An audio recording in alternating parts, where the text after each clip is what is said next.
வணக்கம். பொதிகை செய்திகளுக்காக அருணா ரமேஷ். தலைப்புச் செய்திகள்.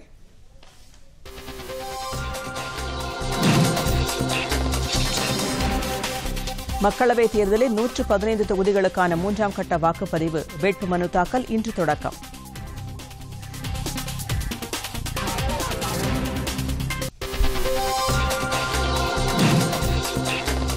நிலத்திலும் ஆகாயத்திலும் அதை தாண்டியும் துல்லிய தாக்குதலை நடத்தியுள்ளது பிஜேபி அரசு.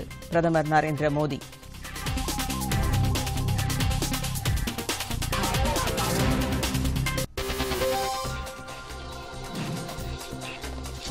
இந்தியாவில் மேற்கொள்ளப்பட்டு வரும் சீர்திருத்தங்கள் பொருளாதார வளர்ச்சியில் பெரும் மாற்றத்தை ஏற்படுத்தியிருக்கிறது. குடியரசுத் தலைவர் ராம்நாத் கோவிந்த்.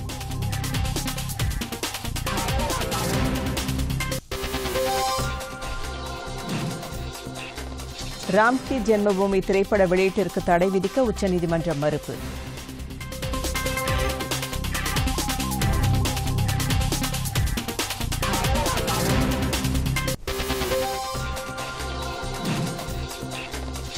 மக்களவைத் தேர்தலில் 952 வேட்புமனுக்களும், சட்டப்பேரவை இடைத்தேர்தலில் 305 வேட்புமனுக்களும் ஏற்பு. தமிழக தலைமை தேர்தல் அதிகாரி சத்யபிரதா சாஹூ.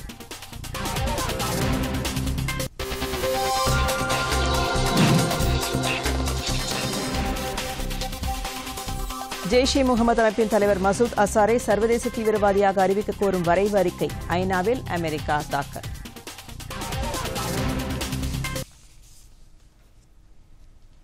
விரிவான செய்திகள். மக்களவைத் தேர்தலில் 3ஆம் கட்ட வாக்குப்பதிவு நடைபெறவுள்ள கேரளா, கர்நாடகா, குஜராத் உள்ளிட்ட 14 மாநிலங்கள் மற்றும் யூனியன் பிரதேசங்கள் அடங்கிய 115 தொகுதிகளுக்கான வேட்புமனு தாக்கல் இன்று தொடங்கியது.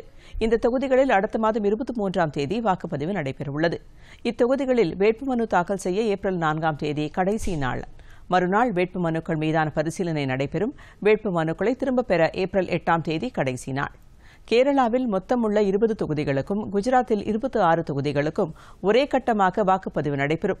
28 தொகுதிகளை கொண்ட கர்நாடகாவில் 14 தொகுதிகள் 3ஆம் கட்ட வாக்குப்பதிவை சந்திக்கின்றன. இது தவிர மகாராஷ்டிராவின் 14 தொகுதிகள், உத்தரப்பிரதேசத்தில் 10 தொகுதிகள், சத்தீஸ்கரில் 7, ஒடிசாவில் 6, பீகார் மற்றும் மேற்கு வங்கத்தில் தலா 5, அஸ்ஸாமில் உள்ள 4 தொகுதிகளுக்கும் 3ஆம் கட்ட தேர்தலின் போது வாக்குப்பதிவு நடைபெறவுள்ளது. மேலும் கோவா, ஜம்மு காஷ்மீர், தமன் டையூ, தாத்ரா நகர் ஹவேலி ஆகியவற்றில் உள்ள 5 தொகுதிகளுக்கும் ஏப்ரல் 23ஆம் தேதி வாக்குப்பதிவு நடைபெறும். முதற்கட்டமாக ஏப்ரல் 11ஆம் தேதி ஆந்திரா, தெலங்கானா உள்ளிட்ட 20 மாநிலங்கள் மற்றும் யூனியன் பிரதேசங்கள் அடங்கிய 91 தொகுதிகளுக்கும், 2ஆம் கட்டமாக தமிழகம், புதுச்சேரி உள்ளிட்ட 13 மாநிலங்கள் மற்றும் யூனியன் பிரதேசங்கள் அடங்கிய 97 தொகுதிகளுக்கும் ஏப்ரல் 18ஆம் தேதியும் வாக்குப்பதிவு நடைபெறவுள்ளது குறிப்பிடத்தக்கது. இந்தியாவில் அண்மையில் மேற்கொள்ளப்பட்டு வரும் சீர்திருத்தங்கள் நாட்டின் பொருளாதார வளர்ச்சியில் பெரும் மாற்றத்தை ஏற்படுத்தியிருப்பதாக குடியரசுத் தலைவர் ராம்நாத் கோவிந்த் தெரிவித்துள்ளார். 3 நாடுகள் சுற்றுப்பயணத்தின் முதற்கட்டமாக குரோவேஷியா சென்ற அவர் அந்நாட்டின் ஜஹ்ரப் பல்கலைக்கழக மாணவர்களிடையே உரையாற்றினார். புதிய இந்தியா உருவாக்கி வருவதாக குறிப்பிட்ட குடியரசுத் தலைவர், இந்த புதிய இந்தியா உலகளாவிய தொடர்புடையதாகவும் சர்வதேச பொருளாதாரத்தில் தாக்கத்தை ஏற்படுத்தக்கூடியதாகவும் இருக்கும் என்றார். அத்துடன் பருவநிலை மாற்றம், பயங்கரவாதிகளை ஒடுக்குவதற்கான உலக அளவிலான புதிய நடைமுறை போன்றவற்றை இந்தியா முன்னெடுத்துச் செல்லும் என்றும் ராம்நாத் கோவிந்த் தெரிவித்தார். தமது குரோவேஷிய பயணத்தை முடித்துக் கொண்டு இன்று பொலிவியா செல்லும் குடியரசுத் தலைவர் அங்கிருந்து பின்னர் சிலி நாட்டிற்கு செல்கிறார். ஜம்மு காஷ்மீர் மாநிலம் சோபியான் மாவட்டத்தில் பாதுகாப்பு படை வீரர்கள் நடத்திய தேடுதல் வேட்டையில் 3 தீவிரவாதிகள் சுட்டுக் கொல்லப்பட்டனர். தீவிரவாதிகள் பதுங்கியிருப்பதாக கிடைத்த ரகசிய தகவலை அடுத்து அங்குள்ள எர்வான் வனப்பகுதியில் பாதுகாப்பு படை வீரர்கள் தீவிர சோதனை நடத்தியதாகவும், இதில் அங்கு பதுங்கியிருந்த 3 தீவிரவாதிகள் சுட்டுக் கொல்லப்பட்டதாகவும் ராணுவ வட்டாரங்கள் தெரிவித்துள்ளன. சம்பந்தப்பட்ட வனப்பகுதியில் மேலும் தீவிரவாதிகள் பதுங்கியுள்ளனரா என்பதை கண்டறிய தேடுதல் வேட்டை தொடர்ந்து நடத்தப்பட்டு வருகிறது. சத்தீஸ்கர் மாநிலம் சுக்மா மாவட்டத்தில் 2 பெண்கள் உட்பட 10 நக்சலைட்டுகள் காவல்துறையினர் முன்னிலையில் நேற்று சரணடைந்தார்கள். அவர்கள் அனைவரும் அங்குள்ள கொந்தா காவல் நிலையத்தில் மத்திய ரிசர்வ் காவல்படை மற்றும் மாநில காவல்துறை அதிகாரிகள் முன்னிலையில் சரணடைந்ததாக அம்மாவட்ட காவல்துறை கண்காணிப்பாளர் சலப் சின்ஹா தெரிவித்துள்ளார். சரணடைந்த அவர்கள் அனைவரும் கொண்டா பகுதியில் உள்ள பெலாங்தாங் கிராமத்தை சேர்ந்தவர்கள் என்றும், தண்டகாரண்ய ஆதிவாசி கிஷான் மஸ்தூர் சங்கடன் என்ற அமைப்பைச் சேர்ந்தவர்கள் என்றும் அவர் கூறினார். நக்சலைட் இயக்கத்தில் தீவிரமாக செயல்பட்டு வந்த அவர்கள் பெலாங்தாங் கிராமத்தைச் சேர்ந்தவர்கள் என்றும் தற்போது அவர்கள் ஆயுதங்களை ஒப்படைத்து சரணடைந்துள்ளதாகவும் சின்ஹா மேலும் தெரிவித்துள்ளார்.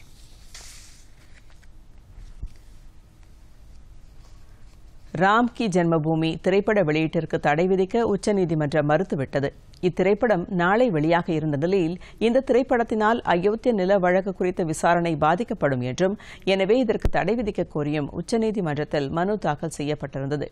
இவ்வழக்கை இன்று நீதிபதி எஸ் ஏ பாப்தே தலைமையிலான அமர்வு விசாரித்தது. அப்போது திரைப்பட வெளியீட்டிற்கும் அயோத்திய நில வழக்கு விசாரணைக்கும் எந்த சம்மதமும் கிடையாது என்று கூறிய நீதிபதிகள் வழக்கு விசாரணை 2 வாரத்திற்கு ஒத்திவைத்தனர். இத்திரைப்படத்தை இயக்குநர் சனோஜ் மிஸ்ரா இயக்கியுள்ளார். நேபாளத்திற்கு 2 நாள் பயணமாக சென்றுள்ள வெளியுறவு செயலாளர் விஜய் கோகலே இன்று காட்மாண்டுவில் அந்நாட்டு வெளியுறவு செயலாளர் சங்கர் தாஸ் பைராகியுடன் பேச்சு நடத்தினார். இருதரப்பு உறவுகள் குறித்து அவர்கள் பேச்சு நடத்தியதாக கூறப்படுகிறது. அப்போது அவர்கள் மோத்திஹாரி ஆம்லேக்கஞ்ச் எண்ணெய் குழாய் திட்டம், ரயில்வே மற்றும் நீர்மின் திட்டங்களின் செயலாக்கம் குறித்து பேச்சு நடத்தியுள்ளனர். இச்சந்திப்பில் கடந்த மாதம் நிகழ்ந்த புல்வாமா தீவிரவாத தாக்குதல் சம்பவம் குறித்தும் விவாதித்துள்ளனர். பின்னர் விஜய் கோகலே நேபாள பிரதமர் KP சர்மா ஒலி, அந்நாட்டு வெளியுறவு அமைச்சர் பிரதீப் குமார் கியாவலி ஆகியோரையும் சந்திக்க உள்ளதாக தகவல்கள் தெரிவிக்கின்றன. கர்நாடக மாநிலத்தின் நுண்ணீர் பாசனத்துறை அமைச்சர் CS புட்டாராஜு மற்றும் அவரது மைத்துனர் இல்லங்களில் இன்று காலை வருமான வரித்துறை அதிகாரிகள் அதிரடி சோதனை நடத்தினார்கள். மாநில காவல்துறையினரின் உதவி இல்லாமல் மத்திய ரிசர்வ் காவல்படை வீரர்கள் உதவியுடன் இந்த சோதனைகள் நடத்தப்பட்டது. மாண்டியா மாவட்டம் சின்னாகுருளியில் உள்ள புட்டாராஜுவின் வீட்டிலும் மைசூரில் உள்ள அவரது மைத்துனர் வீட்டிலும் ஒரே நேரத்தில் இந்த சோதனை நடைபெற்றுள்ளது. மதச்சார்பற்ற ஜனதாதள தலைவர்களின் வீடுகளில் சோதனை நடத்தப்படலாம் என்று நேற்று அம்மாநில முதல்வர் குமாரசாமி கூறியிருந்த நிலையில் இன்று காலை இந்த சோதனைகள் நடந்துள்ளன. இருப்பினும் இந்த சோதனை தேர்தல் சம்பந்தப்பட்ட நடவடிக்கை என்றும் கர்நாடகாவில் உள்ள பிஜேபி தலைவர்களின் வீடுகளில் இதுபோன்ற சோதனைகள் நடைபெற்றுள்ளதா என்பதை தெரிந்து கொள்ள விரும்புவதாகவும் அமைச்சர் புட்டாராஜு செய்தியாளர்களிடம் பேசுகையில் தெரிவித்தார். பல ஆயிரம் கோடி ரூபாய் வங்கிக் கடன் மோசடியில் சிக்கி வெளிநாட்டிற்கு தப்பி ஓடிய தொழிலதிபர் விஜய் மல்லையாவின் பங்கு பத்திரங்களை விற்பனை செய்ததன் மூலம் வங்கிகளுக்கு 1000 கோடி ரூபாய் கிடைத்துள்ளதாக அமலாக்கத்துறை தெரிவித்துள்ளது. பாரத ஸ்டேட் வங்கி தலைமையிலான வங்கிகளின் கூட்டமைப்பு இந்த நடவடிக்கையை மேற்கொண்டதாக கூறியுள்ள அமலாக்கத்துறை, மதுபான தயாரிப்பு நிறுவனமான யுனைடெட் ப்ரூவரிஸ் நிறுவனத்தின் விஜய் மல்லையாவுக்கு சொந்தமான 74 லட்சம் பங்குகளை பெங்களூருவில் உள்ள கடன் வசூல் தீர்ப்பாயம் மூலம் விற்பனை செய்ததன் வாயிலாக இந்த தொகை கிடைத்துள்ளதாகவும் தெரிவித்துள்ளது. விஜய் மல்லையாவுக்கு எதிரான சட்டவிரோத பணப்பரிமாற்ற வழக்கின் ஒரு பகுதியாக மல்லையாவின் பங்குகள் தங்களால் முடக்கப்பட்டிருந்ததாகவும் அமலாக்கத்துறை இயக்ககம் கூறியுள்ளது. இனி வருவது தேர்தல் செய்திகள்.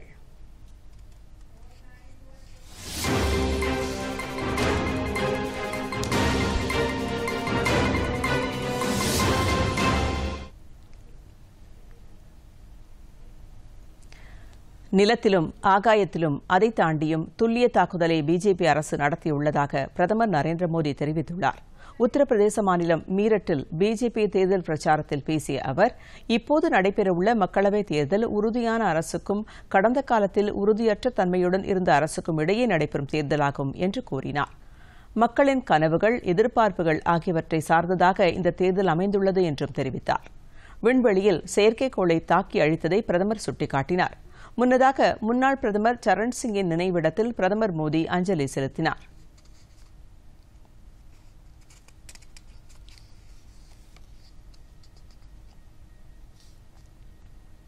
தமிழகத்தில் காலியாக உள்ள திருப்பரங்குன்றம், ஒட்டப்பிடாரம், அரவக்குறிச்சி ஆகிய 3 சட்டப்பேரவைத் தொகுதிகளிலும் உரிய நேரத்தில் இடைத்தேர்தல் நடத்தப்படும் என்று உச்சநீதிமன்றத்தில் தேர்தல் ஆணையம் தெரிவித்துள்ளது. இத்தொகுதியில் தேர்தல் நடத்தப்பட வேண்டும் என்று திமுக சார்பில் தாக்கல் செய்யப்பட்ட மனு மீதான விசாரணை இன்று நடைபெற்றது. இந்த விசாரணையை நீதிபதிகள் S A Bobde, S A Nazeer ஆகியோர் அடங்கிய அமர்வு இன்று மேற்கொண்டது. அப்போது தேர்தல் ஆணையத்தில் சமர்ப்பிக்கப்பட்ட விவரங்களை பரிசீலித்த நீதிபதிகள், தேர்தல் நடத்தும் காலத்தை நீதிமன்றம் தீர்மானிக்க முடியாது என்றும் அது தேர்தல் ஆணையத்தை சார்ந்தது என்றும் கூறினார். தமிழகத்தில் 39 மக்களவைத் தொகுதிகளில் போட்டியிடுவதற்கு தாக்கல் செய்யப்பட்டிருந்த 1587 வேட்புமனுக்களில் 952 மனுக்கள் ஏற்றுக்கொள்ளப்பட்டதாகவும் 643 மனுக்கள் நிராகரிக்கப்பட்டுள்ளதாகவும் தமிழக தலைமை தேர்தல் அதிகாரி சத்யபிரதா சாஹூ தெரிவித்துள்ளார். சென்னை தலைமைச் செயலகத்தில் இன்று செய்தியாளர்களிடம் பேசிய அவர், அதிகபட்சமாக கரூர் மக்களவைத் தொகுதியில் 43 வேட்புமனுக்களும், குறைந்தபட்சமாக நீலகிரி மக்களவைத் தொகுதியில் 10 வேட்புமனுக்களும் ஏற்றுக்கொள்ளப்பட்டதாக கூறினார். 18 சட்டப்பேரவை இடைத்தேர்தலுக்காக தாக்கல் செய்யப்பட்டிருந்த 518 வேட்புமனுக்களில் 305 மனுக்கள் ஏற்கப்பட்டதாகவும் 213 மனுக்கள் நிராகரிக்கப்பட்டதாகவும் அவர் தெரிவித்தார். தேர்தல் நடத்தை விதிமுறைகளை மீறியதற்காக 44 வழக்குகள் இதுவரை பதிவு செய்யப்பட்டுள்ளதாகவும் சத்யபிரதா சாஹூ கூறினார். முன்னதாக சென்னை பல்கலைக்கழகத்தில் நடைபெற்ற என்னுடைய விரல் புரட்சி என்னும் பிரச்சாரத்தை தலைமை தேர்தல் அதிகாரி சத்யபிரதா சாஹூ தொடங்கி வைத்தார். பல்கலைக்கழகத்தின் பல்வேறு துறைகளின் சார்பில் இந்நிகழ்ச்சிக்கு ஏற்பாடு செய்யப்பட்டிருந்தது.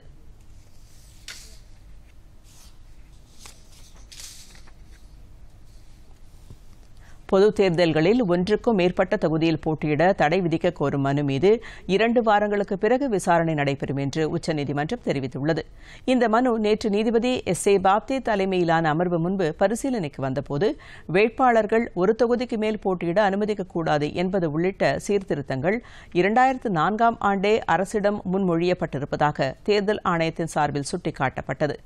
ஆனால் தேர்தல் ஆணையத்தின் இந்த பரிந்துரை நாடாளுமன்ற நிலைக்குழுவால் ஏற்கனவே நிராகரிக்கப்பட்டிருப்பதாகவும் ஒன்றுக்கும் மேற்பட்ட தொகுதியில் போட்டியிடும் வகையில் தற்போதுள்ள விதிமுறைகள் தொடர வேண்டும் என அனைத்து கட்சி கூட்டத்தில் முடிவெடுக்கப்பட்டதையும் தேர்தல் ஆணையம் எடுத்துரைத்தது. எனினும் தேர்தல் சீர்திருத்தம் தொடர்பான தங்களது பரிந்துரையில் எந்த மாற்றமும் இல்லை என்றும் தேர்தல் ஆணையம் தனது பதில் மனுவில் தெரிவித்துள்ளது. மக்களவைத் தேர்தலில் 100% வாக்குப்பதிவை வலியுறுத்தி அரியலூரில் விழிப்புணர்வு மனித சங்கிலி நடைபெற்றது. இதில் தொழிற்கல்வி பயிலும் மாணவ மாணவியர் சார்பில் நடைபெற்ற இந்த மனித சங்கதியில் மாவட்ட ஆட்சியர் விஜயலட்சுமி, பொது தேர்தல் பார்வையாளர் குல்கர்னி உள்ளிட்டோர் கலந்து கொண்டனர். அண்ணா சாலையில் தொடங்கிய விழிப்புணர்வு மனித சங்கிலி தேரடி வரை நீண்டது. அப்போது வாக்காளர்கள் ஜனநாயக கடமையை தவறாது கடைபிடிக்க வேண்டும், நேர்மையான வாக்குப்பதிவு செய்ய வேண்டும், நமது வாக்கு விற்பனைக்கு அல்ல என்பது உள்ளிட்ட பல்வேறு விழிப்புணர்வு வாசகங்கள் அடங்கிய பதாகைகளை கையில் ஏந்தி மாணவர்கள் முழக்கமிட்டனர். பின்னர் அண்ணா சாலையிலிருந்து பேருந்து நிலையம் ஜெயங்கொண்டம் சாலை வழியாக சென்ற பேரணி அரியலூர் அரசு தொழிற்பயிற்சி நிலையத்தில் நிறைவடைந்தது. இதில் 500க்கும் மேற்பட்ட தொழிற்கல்வி பயிலும் மாணவ மாணவியர் மற்றும் ஆசிரியர்கள் கலந்து கொண்டனர்.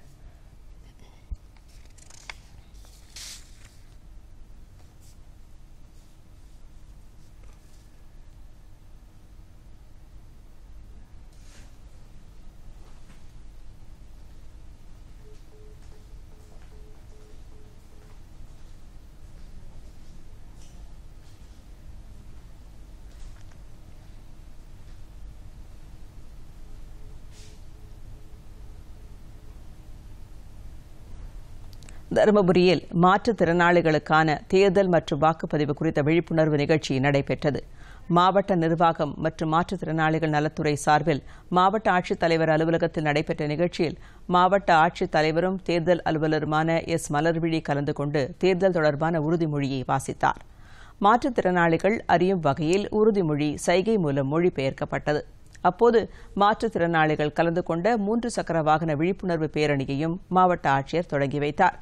அவர்கள் இயக்கிய வாகனத்தில் சென்றவர்கள் 100% வாக்களிப்பை உறுதி செய்யும் விழிப்புணர்வு வாசகங்கள் அடங்கிய பதாகைகளை ஏந்திச் சென்றனர்.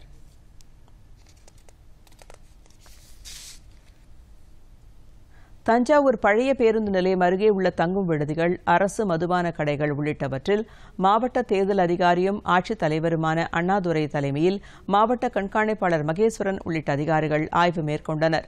அப்போது பேசிய மாவட்ட ஆட்சித்தலைவர், தஞ்சை பகுதியில் 90 பறக்கும் படைகள் அமைக்கப்பட்டுள்ளதாகவும் இதுவரை உரிய ஆவணங்களின்றி எடுத்துச் செல்லப்பட்ட 2,10,00,000 ரூபாய் பறிமுதல் செய்யப்பட்டுள்ளதாகவும் அறிவித்தார். மேலும் விதிமீறல் தொடர்பாக 10 வழக்குகள் தொடரப்பட்டுள்ளதாகவும் அவர் தெரிவித்தார்.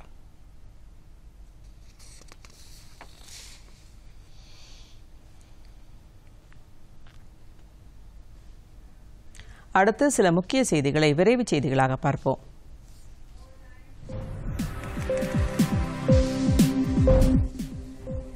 நாட்டில் உள்ள அனைத்து தீர்ப்பாயங்களையும் ஒரே அமைப்பின் கீழ் கொண்டு வருவது குறித்து மத்திய அரசு அறிக்கை அளிக்குமாறு உச்சநீதிமன்றம் கேட்டுக் கொண்டுள்ளது.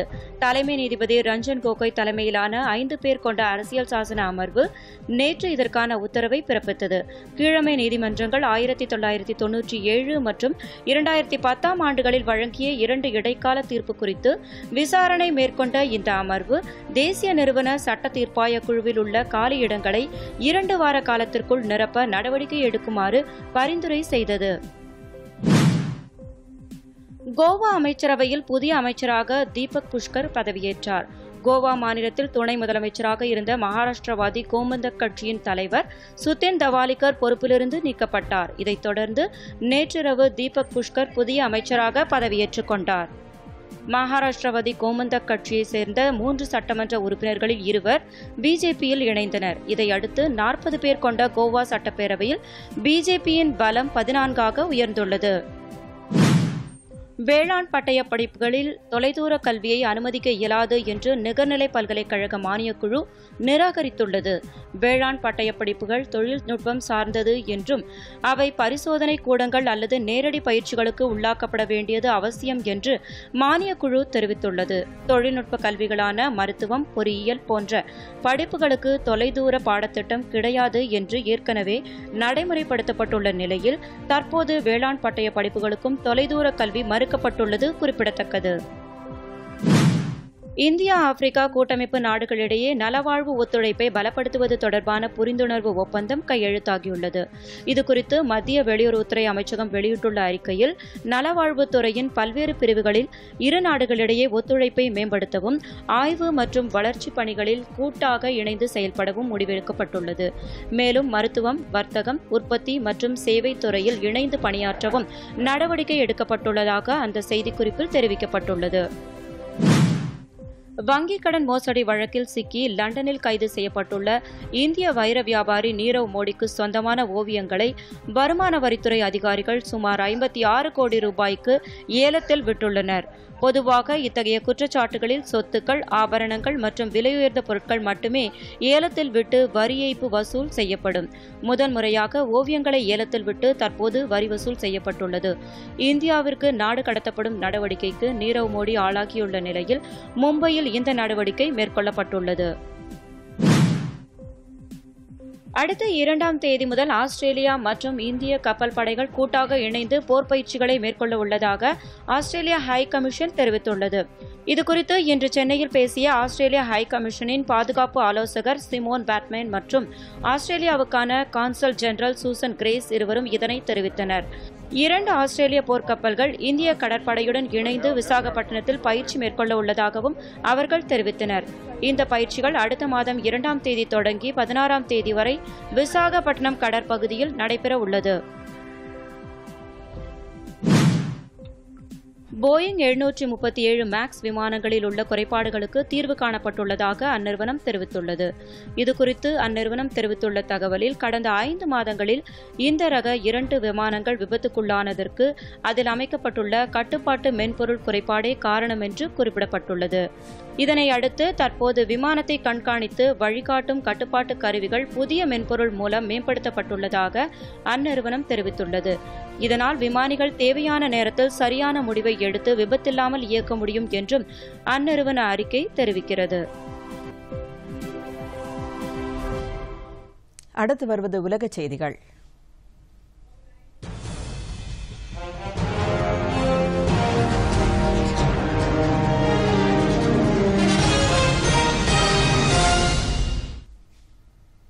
ஜெய்ஷே முகமது அமைப்பின் தலைவர் மசூத் அசாரை கருப்பு பட்டியலில் இடம்பெறச் செய்து சர்வதேச தீவிரவாதியாக அறிவிக்க கோரும் வரைவு அறிக்கையை அமெரிக்கா ஐநாவில் தாக்கல் செய்துள்ளது. மசூத் அசாரை சர்வதேச தீவிரவாதியாக அறிவிக்க கோரி பல்வேறு நாடுகள் எடுத்த நடவடிக்கையின் காரணமாக பாதுகாப்பு கவுன்சிலில் பிரான்ஸ், இங்கிலாந்து ஆகிய நாடுகளின் ஆதரவுடன் அமெரிக்கா இந்த அறிக்கையை வடிவமைத்துள்ளது. முன்னதாக 2 வாரங்களுக்கு முன்பாக மசூத் அசாரை சர்வதேச தீவிரவாதியாக அறிவிக்க சீனா தடையாக இருந்தது. இந்த அறிக்கை எந்தவிதமான எதிர்ப்பும் இல்லாமல் ஐநாவில் தாக்கல் செய்யப்பட்டுள்ளது. இதையடுத்து இந்த நடவடிக்கை பாதுகாப்பு கவுன்சிலில் விவாதிக்கப்படும் என்று தெரிவிக்கப்பட்டுள்ளது. இந்த அறிக்கையில் கடந்த மாதம் 14ஆம் தேதி ஜம்மு காஷ்மீர் மாநிலம் புல்வாமாவில் நிகழ்ந்த தாக்குதலில் 40 பாதுகாப்பு படையினர் கொல்லப்பட்டதற்கு கண்டனம் தெரிவிக்கப்பட்டுள்ளது. ஐக்கிய நாடுகள் சபையின் நடவடிக்கைகளிலிருந்து இஸ்லாமிய தீவிரவாத அமைப்புகளை சீனா பாதுகாத்து வருவதாக அமெரிக்கா குற்றம் சாட்டியுள்ளது. புல்வாமா தாக்குதல் சம்பவத்தை தொடர்ந்து பாகிஸ்தானிலிருந்து செயல்படும் ஜெய்ஷ்-இ முகமது அமைப்பின் தலைவர் மசூத் அசாரை கருப்பு பட்டியலில் சேர்க்க இந்தியா கடுமையாக முயற்சித்து வருகிறது. ஆனால் மசூத் அசாரை கருப்பு பட்டியலில் சேர்க்க இந்தியா மேற்கொண்ட முயற்சியை சீனா தனது வீட்டோ அதிகாரத்தை பயன்படுத்தி ஐநா பாதுகாப்பு கவுன்சிலில் தடுத்து நிறுத்தியது. இதனைத் தொடர்ந்து இது தொடர்பான வரைவு தீர்மானம் ஒன்றை பிரிட்டன் மற்றும் பிரான்சின் ஒத்துழைப்புடன் ஐநா பாதுகாப்பு கவுன்சிலுக்கு அமெரிக்கா அனுப்பியுள்ளது. இந்த தீர்மானம் நிறைவேறும் பட்சத்தில் உலக நாடுகளில் உள்ள சொத்துக்கள் மற்றும் வங்கிக் கணக்குகள் முடக்கப்படும் சூழ்நிலை ஏற்பட்டுள்ளது. இந்நிலையில் வாஷிங்டனில் நேற்று செய்தியாளர்களிடம் பேசிய அமெரிக்க வெளியுறவுத்துறை அமைச்சர் மைக் பாம்பியோ, சீனாவில் உள்ள லட்சக்கணக்கான இஸ்லாமியர்களை அந்நாட்டு அரசு தவறாக வழிநடத்தி வருவதாகவும் தீவிரவாத அமைப்புகளை ஐநா நடவடிக்கையிலிருந்து பாதுகாத்து வருவதாகவும் குற்றம் சாட்டினார். இந்த பிற்போக்கான நடவடிக்கையை சீனா உடனடியாக நிறுத்திக் கொள்ள வேண்டும் என்றும் பாம்பியோ கேட்டுக் கொண்டார். ஐரோப்பிய யூனியனிலிருந்து பிரிட்டன் வெளியேறும் பிரெக்சிட் மசோதா விவகாரம் தொடர்பாக பிரிட்டன் நாடாளுமன்றத்தில் நேற்று கொண்டுவரப்பட்ட யோசனைகள் அனைத்தும் தோல்வியில் முடிவடைந்தன. பிரெக்சிட் விவகாரத்தில் பிரதமர் தெரேசா மே கொண்டு வந்த மசோதாக்கள் 2 முறை ஏற்கனவே தோல்வியடைந்த நிலையில் ஒப்பந்தத்தை நிறைவேற்ற கால அவகாசம் வழங்கும் தீர்மானம் மட்டுமே நிறைவேறியுள்ளது. மேலும் மேற்கொண்ட இந்த விவகாரம் தொடர்பான மசோதாவை தாக்கல் செய்யும் அதிகாரத்தையும் பிரிட்டன் நாடாளுமன்றம் தனது வசம் கொண்டு வந்துள்ளது. இந்நிலையில் நேற்றிரவு பிரெக்சிட் விவகாரம் தொடர்பாக பிரிட்டன் நாடாளுமன்ற உறுப்பினர்கள் தெரிவித்த 8 யோசனைகளும் ஒருமித்த கருத்து ஏற்படாமல் தோல்வியில் முடிவடைந்தன. பிரெக்சிட் ஒப்பந்தத்திற்கு பிறகும் ஐரோப்பிய யூனியனின் கஸ்டம்ஸ் யூனியனில் தொடர்ந்து நீடிப்பது என்ற யோசனையும் முன்வைக்கப்பட்டது. இருப்பினும் இதுவும் 8 வாக்குகள் வித்தியாசத்தில் தோல்வியை தழுவியது. மனித உரிமை மீறல் குற்றச்சாட்டுகளிலிருந்து இலங்கை அரசு ஒருபோதும் தப்பித்துவிட முடியாது என்று ஐநா மனித உரிமைகள் ஆணையம் தெரிவித்துள்ளது. 2009ஆம் ஆண்டு இலங்கையில் நிகழ்ந்த போரின் போது ஏற்பட்ட மனித உரிமை மீறல்கள் குறித்து ஐநா மனித உரிமைகள் ஆணையம் விசாரித்து வருகிறது. ஆனால் கடந்த 20ஆம் தேதி ஜெனீவாவில் நடைபெற்ற மனித உரிமை கவுன்சில் கூட்டத்தில் கலந்து கொண்ட இலங்கை அரசின் உயரதிகாரிகள் இனப்போரின் போது இலங்கையில் மனித உரிமைகள் மீறப்படவில்லை என்கிற ரீதியில் கருத்தை வெளிப்படுத்தியுள்ளனர். இதுகுறித்து கடும் ஆட்சேபம் தெரிவித்துள்ள ஐநா மனித உரிமை ஆணையம், மனித உரிமை மீறல் குற்றச்சாட்டுகளிலிருந்து இலங்கை அரசு ஒருபோதும் தப்பித்துவிட முடியாது என்றும் இது தொடர்பான உண்மையான அறிக்கையை வெளியிட வேண்டியது அவசியம் என்றும் அறிக்கை ஒன்றில் தெரிவித்துள்ளது. இலங்கையில் ஏற்பட்ட மனித உரிமை மீறல்களுக்கு நீதி கிடைக்க அந்நாட்டு அரசு மேற்கொண்ட நடவடிக்கைகள் என்ன என்பது குறித்து தெளிவான விவரங்கள் வெளியாக வேண்டும் என அந்த அறிக்கையில் வலியுறுத்தப்பட்டுள்ளது. இனி வருவது வணிகச் செய்திகள்.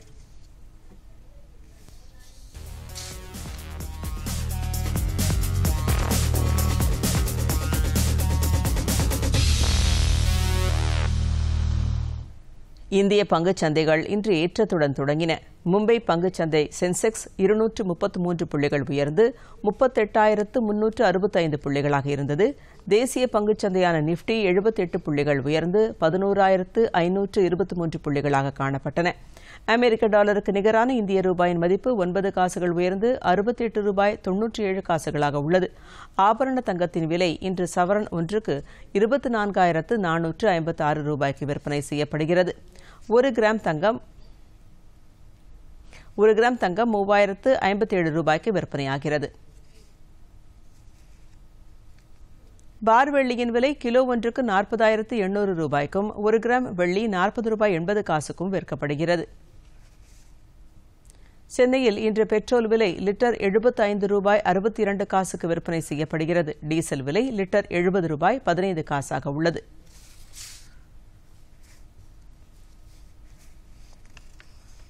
தொடர்ந்து வருவது விளையாட்டுச் செய்திகள்.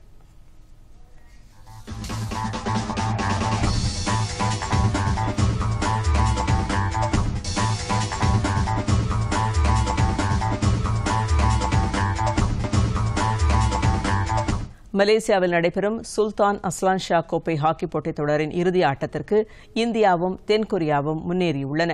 இந்த தொடரில் நேற்று நடைபெற்ற 3வது லீக் ஆட்டத்தில் இந்தியா கனடாவை 7-3 என்ற கோல் கணக்கில் வீழ்த்தியது. இப்போ நகரில் நேற்று நடைபெற்ற இந்த போட்டியில் இந்திய வீரர் மன்தீப் சிங் அடுத்தடுத்து 3 கோல்கள் போட்டு ஹாட்ரிக் சாதனை படைத்தார்.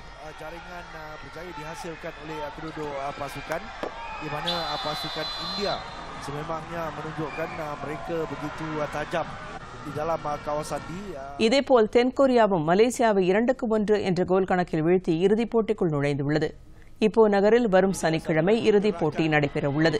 Pemain tersebut nombor 11 Mandip Singh itu gol nombor kedua peribadi dalam perlawanan menunjukkan begitu gahnya penguasaan India dalam perlawanan ini. Beliau menjaringkan IPL cricket போட்டியில் இன்று பெங்களூருவில் நடைபெறவுள்ள ஆட்டத்தில் பெங்களூரு அணி மும்பை அணியை எதிர்கொள்கிறது. முன்னதாக நேற்று நடைபெற்ற ஆட்டத்தில் பஞ்சாப் அணியை வீழ்த்தி கொல்கத்தா அணி 2வது வெற்றியை ருசித்தது. கொல்கத்தா ஈடன் கார்டனில் நடைபெற்ற இந்த 6வது லீக் ஆட்டத்தில் முதலில் பேட் செய்த கொல்கத்தா அணி நிர்ணயிக்கப்பட்ட 20 ஓவர்களில் 4 விக்கெட்டுகளை மட்டுமே இழந்து 218 ரன்களை குவித்தது. ஈடன் கார்டனில் ஒரு அணியின் அதிகபட்ச ஸ்கோர் இதுவாகும்.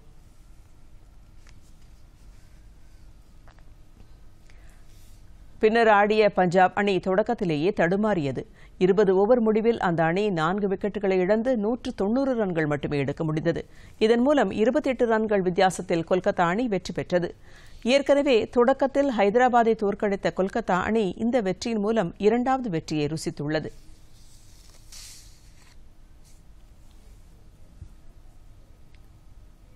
அடுத்ததாக வானிலை.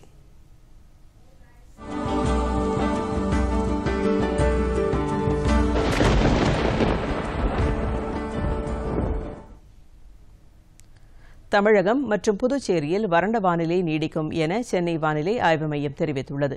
அதிகபட்சமாக 39 டிகிரி செல்சியஸ் முதல் 41 டிகிரி செல்சியஸ் வரை வெப்பம் பதிவாகும் என்றும் தமிழகத்தின் உள் மாவட்டங்களில் ஒரு சில இடங்களில் சராசரி வெப்பநிலையை விட 2 டிகிரி செல்சியஸ் வெப்பம் அதிகரிக்கும் என்றும் அந்த மையம் தெரிவித்துள்ளது.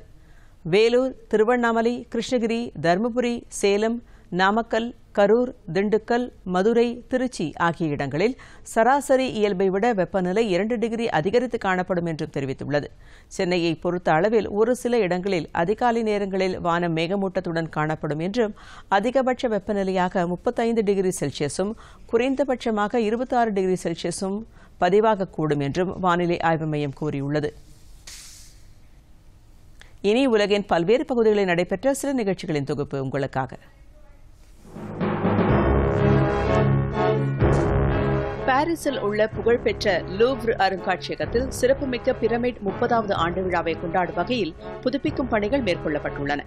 இந்த அருங்காட்சியகத்தின் வெளியே அமைக்கப்பட்டுள்ள பிரெஞ்சு கலைஞர்கள் கைவண்ணத்தில் உருவான 70 அடி உயர பிரமிட் கோபுரத்தை புதுப்பிக்கும் வகையில் 400க்கும் மேற்பட்ட பணியாளர்கள் ஈடுபடுத்தப்பட்டுள்ளனர்.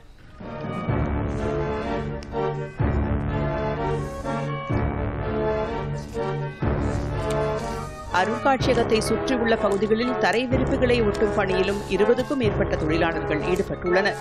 இந்த அருங்காட்சியகம் இம்மாதம் 30 மற்றும் 31ஆம் தேதி பார்வையாளர்கள் மற்றும் சுற்றுலா பயணிகளுக்காக திறந்து வைக்கப்பட உள்ளது.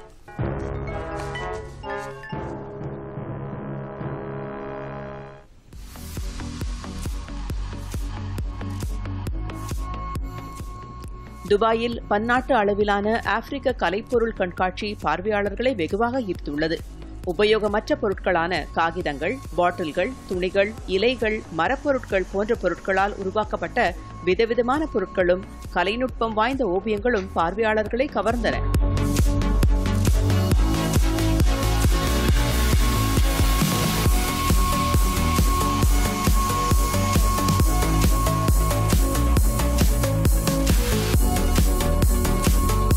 துபாயில் 3 நாள் நடைபெற்ற இந்த கண்காட்சியில் 40 நாடுகளைச் சேர்ந்த கலைஞர்கள் பங்கேற்று 90 அரங்குகளில் தங்களது படைப்புகளை காட்சிப்படுத்தியிருந்தனர்.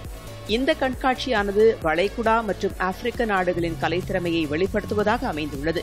மக்களிடையே உள்ள வரலாற்று சிறப்புகளை எடுத்துக் கூறும் வகையில் அமைந்திருந்ததாகவும் இதில் கலந்து கொண்டவர்கள் தெரிவித்தனர்.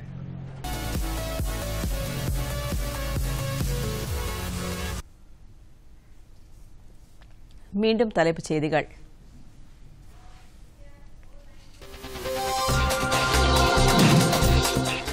மக்களவைத் தேர்தலில் 115 தொகுதிகளுக்கான 3ஆம் கட்ட வாக்குப்பதிவு. வேட்புமனு தாக்கல் இன்று தொடக்கம்.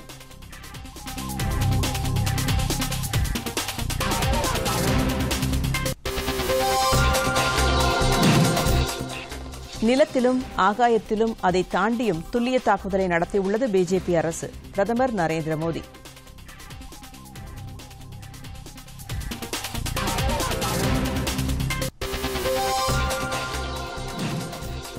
இந்தியாவில் மேற்கொள்ளப்பட்டு வரும் சீர்திருத்தங்கள் பொருளாதார வளர்ச்சியில் பெரும் மாற்றத்தை ஏற்படுத்தியிருக்கிறது. குடியரசுத் தலைவர் ராம்நாத் கோவிந்த்.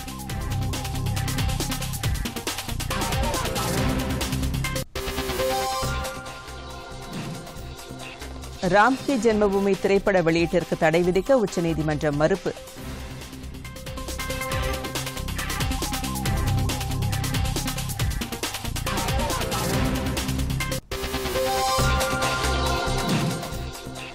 மக்களவைத் தேர்தலில் 952 வேட்புமனுக்களும், சட்டப்பேரவை இடைத்தேர்தலில் 305 வேட்புமனுக்களும் ஏற்பு.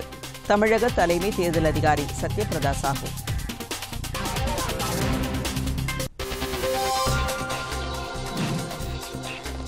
ஜெய்ஷ்-இ முகமது அமைப்பின் தலைவர் மசூத் அசாரை சர்வதேச தீவிரவாதியாக அறிவிக்க கோரும் வரைவு அறிக்கை ஐநாவில் அமெரிக்கா தாக்கல்.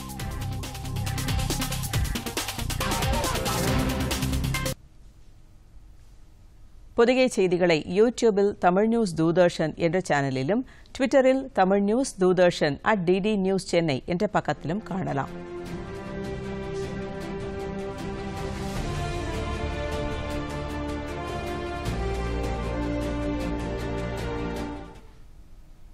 இத்துடன் இந்த செய்தியறிக்கை நிறைவடைகிறது. எமது அடுத்த செய்தியறிக்கை மாலை 6 மணிக்கு. வணக்கம்.